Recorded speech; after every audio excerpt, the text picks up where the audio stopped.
isar saman zan Allah ramar iyayena. Haƙuri zan baiwa masoyana kawai don gudun wata rana. Na san za ku kiraye ni ku ji ba kwa samuna. Wataƙila na je ƙas, na san da za ku yi min test. Har idan bar fulayin ba wataƙila ko ba raina. Yau da ni ake tattaunawa kan gobe na zama gawa. In kun tuno ni masoya ku yi addu'a da kabarina. Kwanakin muna ƙarewa, lokacin muna ta wucewa. Rayuwa tana ta gudu mutuwa ke take kusantar juna. Na daɗe ina shan rana, ɗan uwa suna zagina. Wata rana ka zan tashi babu ko biyar a jikina. Na yarda Allah ke komai, ba kuɗi banda mukamai, banda mai gida ko darakta, ni kaɗai nake aikina. Hatta rubutun waka a zuciya nake yin saƙa. In na ji ta kulle mini lahaula sai ta zama batuna. Wata rana ba mu ne ba, ban ga abin da zai ɗore ba. Tun dare ya zama aro ni na san akwai zuwan ajalina.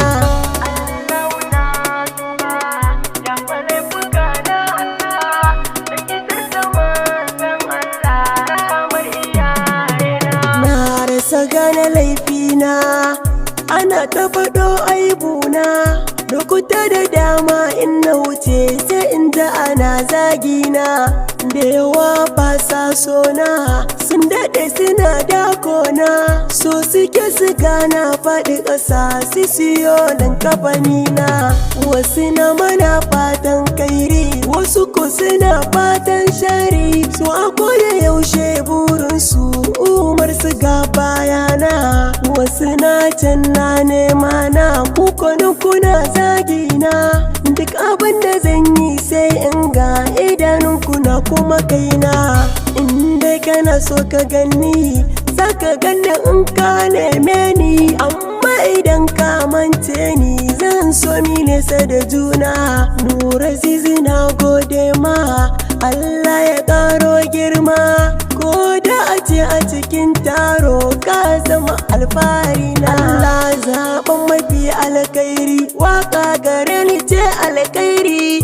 Har idan ba alkairi ce ba Allah tiran daga raina. Shi ne matakin farko, makiyana ga sako. Ba cika baki na yi ba ƙarya kuke ku ga bayana. Ya ga masoyan waƙe na unguwar malam gari na gaishe ku matasa domin kun nuna min ƙauna.